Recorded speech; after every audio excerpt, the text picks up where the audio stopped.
everyone, welcome back to the show Equality Matters. I'm your host Sabah Iqbal. I'm a second year journalism student at Toronto Metropolitan University and I'm thrilled to have you with us today.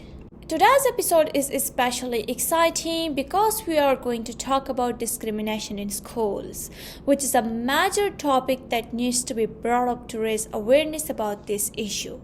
Though there are various forms of discrimination, including those based on person's gender, race, religion, color, etc. However, I'm going to talk about discrimination in educational institutions based on culture and ethnicity. Based on my personal experiences and working for child support, I believe that discrimination has a negative impact on students' lives and mental health. All of these factors led me to decide to research this subject further and to create this podcast. Racism and discrimination against students in schools have decreased over time, but many students in some countries continue to experience it. Let me begin with my personal experience as a student of what kind of discrimination I witnessed with others and what I experienced myself. Yes, the main distinction was between a good student and a weak student. If a good student asked any question, the teacher likely answered their questions. When a student who is a little weak in studies asks a question, they try to ignore them. This was happened in my back home, where I studied. So in my school, by getting low grades, the teachers verbally abused students and hit them. In a similar way, students from different cultures and races were viewed as less valuable than their native students. They faced exclusion from social circles. They were also subjected to violence. They were beaten because the teachers were racist and discriminated against the students. Such acts of violence and discrimination have a negative impact on the mental health of each student. Furthermore, in Canada, some students face discrimination in schools. For example, discrimination against Indigenous people, Black people, and international students. According to the new survey data from the Angus Reid Institute in partnership with the University of British Columbia, 58% of Canadian youth say they have seen kids insulted, bullied, or excluded based on their race or ethnicity at schools. UBC President and Vice Chancellor Santa J. Ono says no child should ever experience bullying and exclusion because of their race or ethnicity. But sadly, this study finds that racism is a daily reality for many Canadian children. So even in Canada, racism and discrimination occurs up to some extent in educational institutes.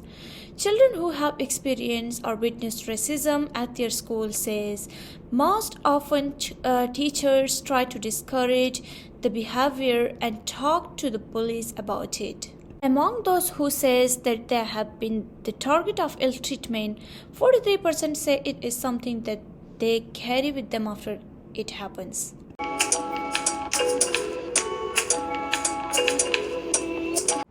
Cultural and ethnic discrimination against international students.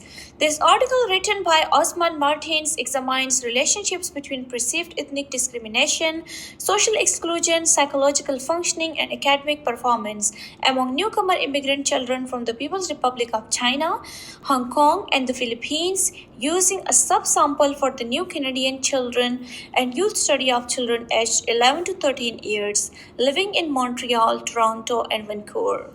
Average analysis showed that 25% of children reported being treated unfairly by peers and 14% by teachers because of who they are. Regression analysis revealed that perceived ethnic discrimination by peers and teachers was negatively related to children's sense of social competence in peers relationships. Children's self-esteem and sense of academic competence were negatively related to perceived discrimination by teachers. In particular, those who identify as visible minority struggling to fit in more than children who do not identify this way. Indeed, this conversation with 12 to 17 years old in Canadian school finds that racially motivated bullying and insults are a reality in more ethnically diverse areas of the country. While half of kids who describe their school as made up of mostly students from similar backgrounds say that these racial issues are are something that they have seen. This rises to two-thirds among those who say their school is more diverse. Further, visible minority students are three times as likely as white children to say that they have faced personal abuse. Indigenous children are twice as likely to say this. That most Canadian children say that they have an outlet to talk about these issues. Indeed, 9 in 10 say that they talk to their parents or other family members about it. Now, there may, however, be more for teachers and school staff to do.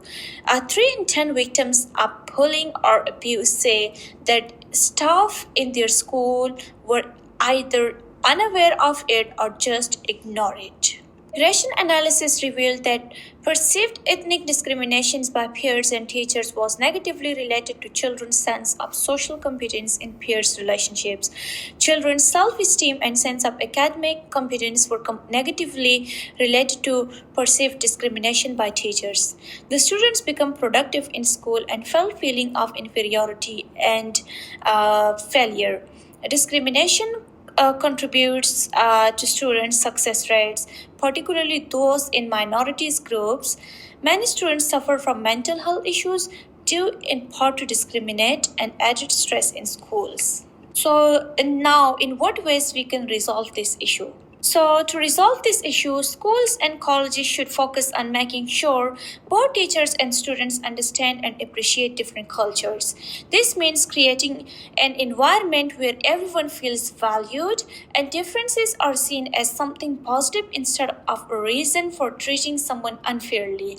One way to do this is by including different cultural perspectives in what students learn, making education more inclusive for everyone. So, institutions must actively adopt inclusive policies in addition to raising awareness of discrimination.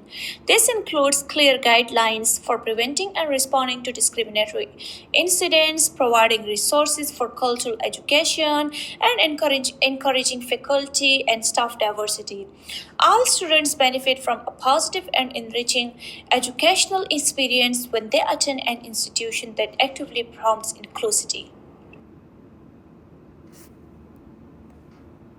Also, empowering students to resist discrimination is an essential part of creating change.